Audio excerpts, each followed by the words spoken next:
YCP MP విజయసాయిరెడ్డిపై నిప్పులు చెరిగారు Jabardasth fame కిరాక్ ఆర్పి. వైజాగ్ ను నాశనం చేసిన విజయసాయిరెడ్డి ఇప్పుడు నెల్లూరును భ్రష్టు పట్టించేందుకు వచ్చారా అని ప్రశ్నించారు. వీపీఆర్ దంపతులపై వైసీపీ నేతలు విజయసాయిరెడ్డి తీవ్ర వ్యాఖ్యలను ఖండించారు.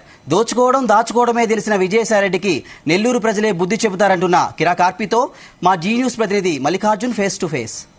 నెల్లూరు పార్లమెంటు సంబంధించి అయితే టీడీపీ అభ్యర్థిగా వేమిరెడ్డి ప్రభాకర్ రెడ్డి, అలాగే వేమిరెడ్డి ప్రశాంత్ రెడ్డి కోవూరు నియోజకవర్గానికి టీడీపీ అభ్యర్థిగా అయితే ఎన్నికల ప్రచారంలో వాళ్ళు బరిలో ఉన్నారు. అయితే వారి మీద ట్రోలింగ్ చేస్తూ ఇష్టప్రకారంగా వైసీపీకి సంబంధించిన సోషల్ మీడియా కూడా ఇష్టప్రకారం చేస్తూ ఉండడంతో దీంతో జబర్దస్త్ ఫేమ్ అయిన కిరాక్ ఆర్పి అయితే వాళ్ళకి స్వీట్ వార్నింగ్ ఇచ్చారు. అయితే ఆ వార్నింగ్ ఏంటి, ఆయన మాటల్లో అడిగి తెలుసుకున్న మనతో పాటు ఉన్నారు. చెప్పండి సార్, అసలు వీపీఆర్ దంపతుల మీద ఏమి వచ్చినా కూడా మీరు ఎందుకు వెంటనే స్పందిస్తున్నారు?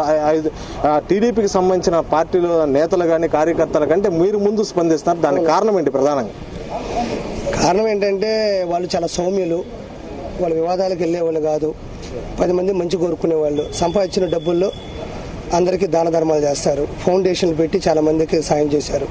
కాబట్టి మంచి గుణం, అందుకు నాకు వాళ్ళంటే ఇష్టం కాబట్టి అలా నేను వెంటనే మాట్లాడతాను అంతే. వేమిరెడ్డి ప్రశాంత్ రెడ్డికి సంబంధించి కూడా ఆమె రెండో పెళ్లి అని చెప్పి కూడా వివాదాలు వచ్చాయి. అయితే సాక్షాత్తు సిట్టింగ్ ఎమ్మెల్యే కూడా ఆ మాట అన్నారు. దాంతో అక్కడ ఆమె బరిలో అంటే ఆ కోవూరు నియోజకవర్గ బరిలోంచి తప్పుకుంటారని ఇటువంటి మాటలు వస్తున్నాయని అంటున్నారు. దీని మీద మీరేమంటారు? మ్యారేజ్ విషయాలన్నీ అయిపోయినాయి. నేను ప్రెస్ మీట్ పెట్టాను, జనాలు కూడా వాళ్ళని ఘోరంగా తిట్టారు. ఇంకా దాని గురించి మనకు అనవసరం. కుటుంబాలకు సంబంధించిన పర్సనల్ విషయాలు మళ్ళీ కూడా మనం వ్యక్తపరచకూడదు, మాట్లాడకూడదు. అవి ఎవరెవరి కుటుంబ విషయాలు వాళ్ళవి. రెండోది, కోవూరులో ఆవిడకి గెలవబోయేది. నిన్న సాయంత్రం నేను వెళ్ళినా, భారీగా జనాలు ఉన్నారు. వాళ్ళ మాట అంటే మాటే, వాళ్ళ గెలుపు తథ్యం, ఓటమి అనేది వాళ్ళ జీవిత చరిత్రలోనే లేదు. కాబట్టి కోవూరులో జరగబోయే ఎన్నికల్లో భారీ మెజారిటీతో గెలవబోయేది ప్రశాంత్ రెడ్డి గారు. ఇది మీరు ప్రత్యక్ష రాజకీయాలకు సంబంధించి అయితే వేమిరెడ్డి దంపతులు ఇప్పుడు ప్రత్యక్ష రాజకీయాల్లోకి వస్తున్నారు. అంతకుముందు నామినేటెడ్ పదవుల్లోనే ఆయన రాజ్యసభ సభ్యులుగా ప్రత్యక్ష రాజకీయాల్లో ఉన్నారు. అయితే వారికి ఓటమి లేదు అంటున్నారు. దీన్ని బట్టి మీరు ఏమి ఆలోచించి చెప్తున్నారు? ఏమి ఆశ, దాని మీద ఏమేమి అవగాహనతో చెప్తున్నారు? ఇప్పుడు విజయసాయి రెడ్డి ఉన్నాడంటే, ఫస్ట్ ఎంపీ తీసుకుందాం, member of parliament Vemireddy Prabhakar Reddy గారు. ఇప్పుడు విజయసాయి రెడ్డి గారు నిలబడ్డాడు, వీపీఆర్ గారు నిలబడ్డారు. విజయసాయి రెడ్డిది నెల్లూరు అని నీకు తెలుసా? మొన్నటిదాకా ఎవరికీ తెలియదు. తాళపూడి గ్రామం, ముత్తుకూర మండలం అని తెలిసింది. మరి అక్కడ పుట్టినోడు ఆ ఊరికి ఏం చేసినాడు, నెల్లూరుకి ఏం చేసినాడు? కనీసం ఏ ఇంటర్వ్యూలో కూడా నాది నెల్లూరు అని చెప్పుకునే పరిస్థితులు అతను లేడు. అంటే అతను కావాల్సింది డబ్బులు దాహం, అధికారం, అహంకారం, దాని మీద సంపాదన, ఎట్టో కదా అడ్డదిడ్డంగా బతకని ఆయన. పుట్టిన నెల్లూరులోనే వీపీఆర్ ఫౌండేషన్ అని పెట్టి 230 మంది పిల్లకాయలు ప్రతి ఏటా ఉచితంగా చదివిపిస్తున్నారు. వాళ్ళకి ఉండే ప్రతి ఖర్చుని వాళ్ళే భరిస్తున్నారు. రెండోది, వైద్యాన్ని పెట్టి మంచిగా స్పెషల్ ట్రీట్మెంట్ ఇస్తున్నారు. అదేవిధంగా వాటర్ ప్లాంట్స్ ఒక 130 పైగా మన నెల్లూరులో ఇస్తున్నారు. తాళపూడి గ్రామంలో విజయసాయిరెడ్డి పుట్టిన ఊర్లోనే మీకు ఎవరికి తెలియని విషయం ఏంటంటే, తెలుసని అనుకున్నా బట్ తెలియకపోతే చెప్తున్నా, తాళపూడి అనే గ్రామంలో కూడా వీపీఆర్ గారి ఫౌండేషన్ ద్వారా ఒక వాటర్ ప్లాంట్ ఉంది. ఇది విజయసాయిరెడ్డి ఆ ఊరికి చేసినటువంటి ఘనత, గొప్పతనం.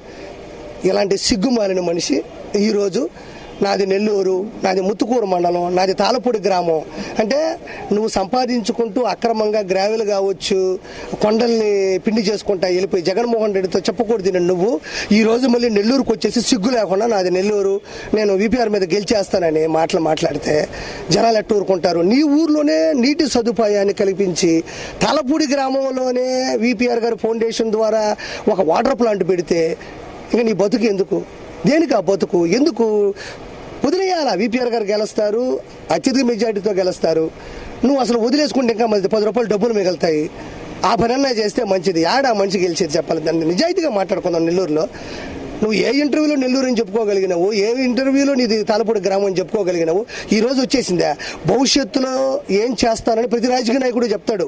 కానీ ఇప్పటి వరకు నేను ఏం చేశానని చెప్పగలిగిన దమ్ము ధైర్యం విజయసాయి రెడ్డికి ఉందా? ఏముంది? నేను ఏటుగా ఉన్నాను, నేను జైల్లో జగన్మోహన్ రెడ్డితో చెప్పకూడదు తిన్నాను, నేను దొంగ లెక్కలు రాస్తాను, ఎక్కడెక్కడ విశాఖపట్నంలో ఎక్కడెక్కడ నిధులు ఉన్నాయో వాటన్నింటి కుప్పకూలుస్తాను అని చెప్పడం తప్ప విజయసాయి రెడ్డికి నెల్లూరులో ఇది నా ప్రాముఖ్యత, ఇది నా ఘనత అని చెప్పే చరిత్ర ఏమన్నా ఉందా? నెల్లూరుకి ఆయన నేర్పించింది ఏముంది? అమరజీవి పొట్టి శ్రీరాములు గారు పుట్టినటువంటి ఈ నెల్లూరు జిల్లాలో ఆయన పీకింది ఏముంది? ఏమీ లేదు. ఇంకా మతాలకి అతీతంగా చర్చిలు కావచ్చు, మన దర్గాలకు కావచ్చు, గుళ్ళు గోపురాలకు కావచ్చు కోట్ల రూపాయలు ఖర్చు పెడుతున్నారు. ఇంటికి వస్తే ఎవరిని అడిగినా వద్దు అనకుండా డబ్బులు ఇచ్చే వ్యక్తిత్వం. ఆయనకి ఈయనకి ఎంత తేడా ఉంది? ఆయన ఈ రోజు ఏదో వేమిరెడ్డి ప్రభాకర్ రెడ్డి గారి మీద ఏదో గెలిచేద్దామని చెప్పేసి ఏదో అత్యుత్సాహంతో పరిగెత్తుకుంటూ రావడం తప్ప ఆయన చేసింది ఏముంది? చెప్పుకోవడానికి ఏముంది? ఒక మైకు పట్టుకొని నేను ఈ ఊరికి నేను ఇది చేయబోతున్నాను చెప్పగలడు, కానీ నేను ఇంతవరకు ఏం చేశానని చెప్పగలడు. కాబట్టి అతనికి డిపాజిట్లు కూడా రావు, అది అందరికీ తెలుసు. ఇది ప్రజలందరికీ తెలియాలా. విజయసాయి రెడ్డి అనే వ్యక్తి ఒక ఏటు. ఆ రోజు మాట్లాడదాం కావాలంటే. ఇది మొత్తం చూసుకున్నా కూడా మాటలు చెప్పడం కంటే చేతల్లోనే సేవా గుణంలోనే వాళ్ళు విపిఆర్ దంపతులు అయితే ఉన్నారు. అయితే నెల్లూరు పార్లమెంట్కి కానీ అలాగే చూసుకున్న కోవూరు నియోజకవర్గాన్ని భారీ మెజార్టీతో గెలుపొందుతారు. అయితే సేవ చేయటమే వాళ్ళకి తెలుసు, మాటలు చెప్పడం మాత్రం వాళ్ళకి తెలియదు అని చెప్తున్నారు. ఎవరు విపిఆర్ ఇంటికి వచ్చినా కూడా వారిని ఆనందపరుస్తారే కానీ వారి శత్రువు వచ్చినా కూడా వాళ్ళని ఖచ్చితంగా వాళ్ళకి మంచి చేసి పంపించే మనస్తత్వం ఉన్న విపిఆర్ దంపతులని కిరా కార్పి అంటున్నారు. ఇది ఇక్కడ తాజా పరిస్థితి. అయితే వీడియో జర్నలిస్ట్ ఆరిఫ్తో మల్లికార్జున్, జీ తెలుగు న్యూస్, నెల్లూరు.